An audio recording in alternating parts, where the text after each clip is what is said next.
Ever been in an appraisal meeting where your manager gave you feedback that was never shared throughout the year, and it was a shock for you when it was shared at the end of the year?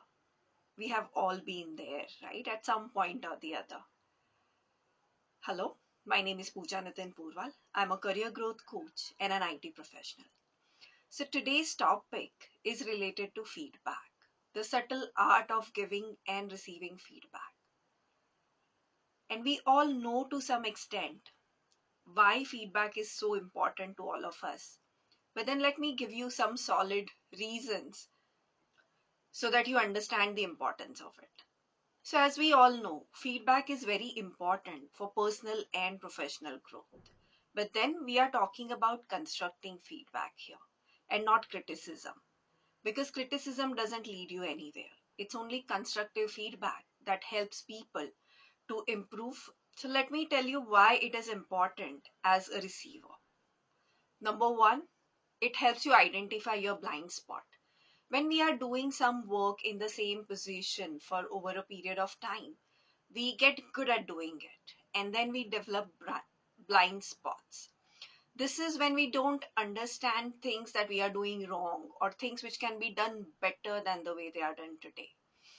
And this is when feedback comes into picture, wherein people who are working with you can tell you that, okay, this is the place where you can do it this way and save time, for example. And when you cater to these blind spots, you can actually correct the behavior or acquire the skills that are holding you back. Second, accelerated learning. So, constructive feedback provides guidance on what you can improve, which helps you grow. So, constructive feedback gives you specific guidance on what you need to improve, and that actually helps you grow faster, grow efficiently, and it directs your focus to the right areas, to the right skills that needs development. Number three, it encourages continuous development and continuous improvement. So, feedback challenges you to push beyond the limitations that you have put for yourself in terms of your current capabilities or skill sets or behavior or even habits. When we receive feedback, it highlights these areas that needs to be changed, that needs to be improved, and encourages a mindset of continuous improvement and learning and growth. It also helps you self reflect. That brings us to number four, build self awareness. So, when we receive feedback, we kind of get into ourselves, we do introspect, and we realize these are really the areas that I need to improve on. So, basically, receiving feedback enhances our understandings of how others are perceiving our work, our actions, and our behaviors as well. And this self awareness allows us to make more informed decision and even develop better interpersonal skills. Number five, boosts confidence. When we receive positive feedback, it helps us to reinforces our strengths. It helps to build our confidence, our self-esteem.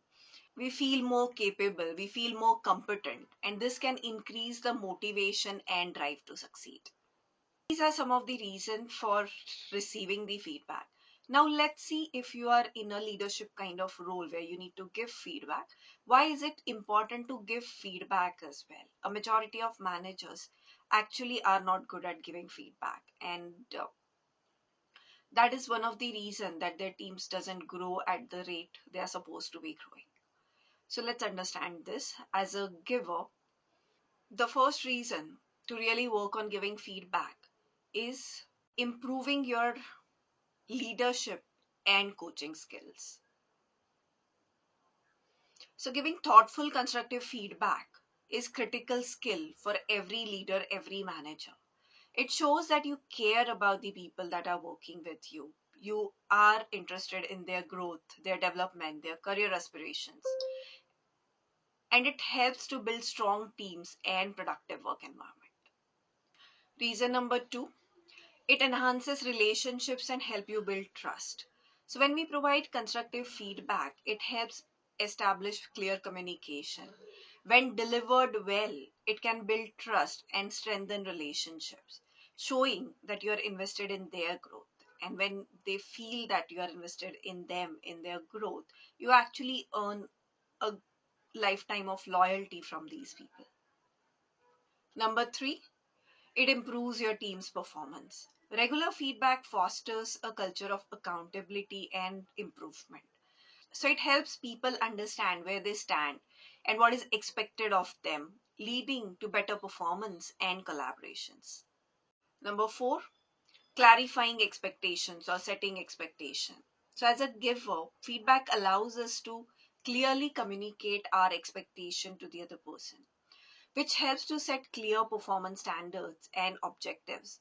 And it also encourages alignment with goals and values of you as a team, of you as an organization. Number five, it fosters a culture of growth. So when you regularly give and receive feedback, it encourages a growth mindset within the team or organization. People become more open to learning, improving, and accepting change. So, in conclusion, feedback is a very powerful tool for personal and professional growth as it fosters self awareness, continuous learning, and relationship building. It also allows for mutual development. Receiving feedback drives individual growth, while giving feedback strengthens leadership, teamwork, and communication. However, as I said before, you need to set the tone right. Constructive feedback is a tool for improvement. Criticism is not. So don't criticize. Okay. So now that we have seen why feedback is so important in a professional and personal setting, which leads to people's growth, let's understand how you should give and receive feedback. So let's start with when you are giving the feedback. Tip number one, focus on behavior, not the person. It happens majority of times that when we are giving feedback, the other person feels that we are attacking them and they become very defensive. So we need to basically be very specific when we are giving feedback. We need to ensure that we are telling them but what is going wrong and not really criticizing them as a person or a human being. They should not be feel challenged or attacked to get into a defensive mode. Otherwise, the feedback won't work at all. So instead of saying that you are always late to the meetings, you can go and say that, okay, I have noticed that you are being late to the meetings nowadays. Is there something that's bothering you? Is there something that I can help you with? So that opens a dialogue. And you can actually know if there is something temporary ongoing with that person. Or if not, at least the person gets the hint that you are noticing their behavior and they would become more conscious of it going forward. Tip number two, be specific and provide examples.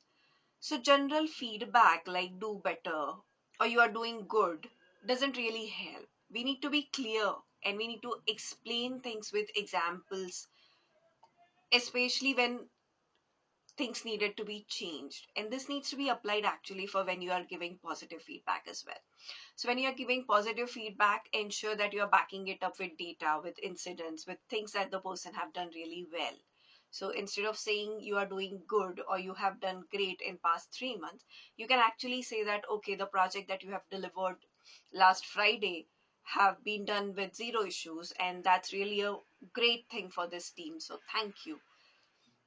Similarly, for negative feedback also, we need to state with clear examples so that people understand what they are doing wrong.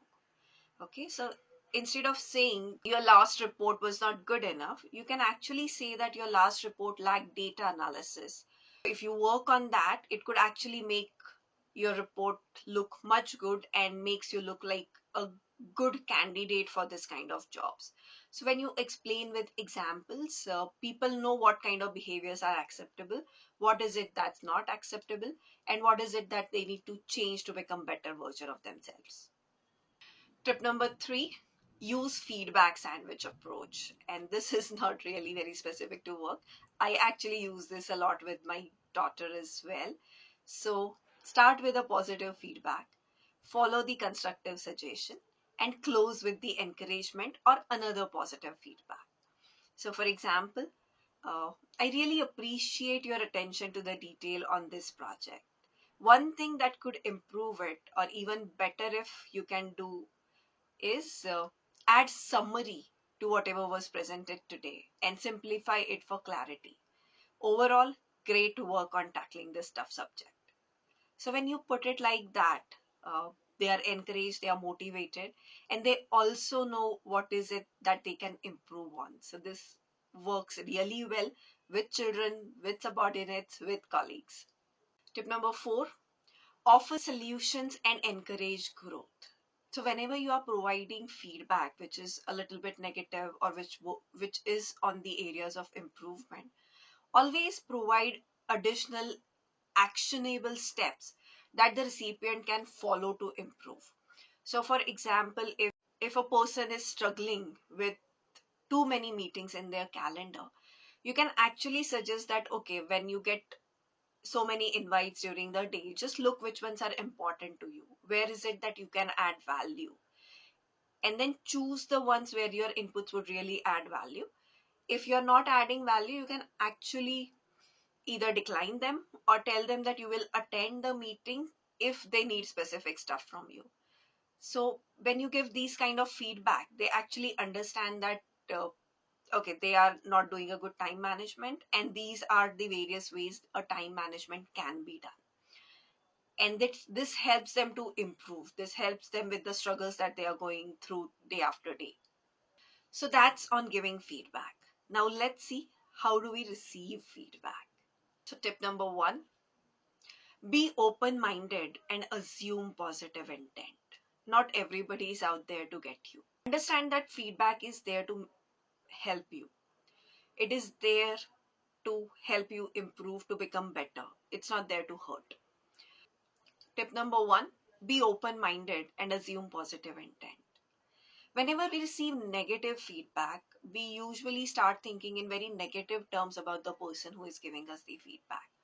And then majority of time, even when our subconscious knows that we have done something wrong or there is still a lot of area of improvement, we still do not uh, accept it with very open mind. So there is this clear mindset shift or change that is required here, wherein we need to know within ourselves that the feedback is meant to help us improve. It's not there to hurt us. So whenever somebody is giving you feedback, you also need to remember that it's their perspective. You may not agree with it, but their truth is their truth. So approach feedback always with curiosity and not defensiveness. If somebody is giving you feedback which is not making sense, go ahead, ask for extra details, ask for examples, ask for situations wherein you have not been able to meet expectations. However, never go on defensive and say, I have never done this or I never do this. You are accusing me wrongly. That doesn't get you anywhere. Tip number 2, listen actively without interruptions. So, whenever somebody is giving you feedback, pay full attention to what they are saying and resist the urge to immediately defend yourself. When you listen closely, you understand what's happening, where they are coming from, if there is anything underlying which you have not really considered yet. Also, when you are receiving feedback, make a habit of making notes of what feedback is being given to you and reflect before you respond. So, when somebody's saying something, don't just get to the point or jump to conclusions. Give yourself maybe 10 seconds, 20 seconds, 30 seconds to really assimilate and then respond. Number 3, ask clarifying questions. So, if you don't fully understand feedback or you do not agree to it, you need to ask questions to get more context about why the person is saying what they are saying. And this would help you basically create that connect also, and for the other person also, if they have just wrongly judged you or they are just doing it based on somebody else's opinion, you, you give them an opportunity to clarify their positions. So you can actually ask questions like, can you give me an example of where I could have had improved? or how I could have had done this differently? Or do you have any tips on which trainings could help me to improve this particular part? So, clarifying questions basically help you not only to understand feedback better, but it also gives the feedback giver an opportunity to go within themselves and figure out that whatever feedback they are giving you is the right one. Tip number 4, take time to reflect and implement the feedback. After receiving the feedback, do take some time to process and plan how to apply it in your work. Feedback is your opportunity for continuous learning and continuous improvement. And when you are actually doing continuous personal and professional development, there is nothing that could really stop you from growing in your organization. So it's important that you take in feedback, reflect on it, create a plan of action on how you can improve based on that particular feedback. Let me summarize it quickly for you. As a receiver, when you're receiving feedback, assume that the other person have best of intent at their heart and they want the best of you. So be more open minded about it. Listen actively without interrupting the other person. If in doubt or not understanding anything specifically, ask clarifying questions. And once you have received the feedback, take time to reflect and implement the feedback. When you are giving the feedback, remember to focus on behavior, not the person. We are not targeting anybody intentionally or unintentionally. Always be specific in your feedback, provide examples so that the other person understand it better.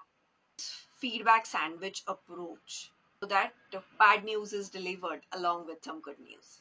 And when people have that, they are more open to improvement and offer solutions and encourage growth. So I hope I would have had given you some specific pointers on how to give and receive feedback. If you have found this content helpful, I request you to share it with your friends, family, and colleagues. Do share, subscribe, and like. See you in the next video.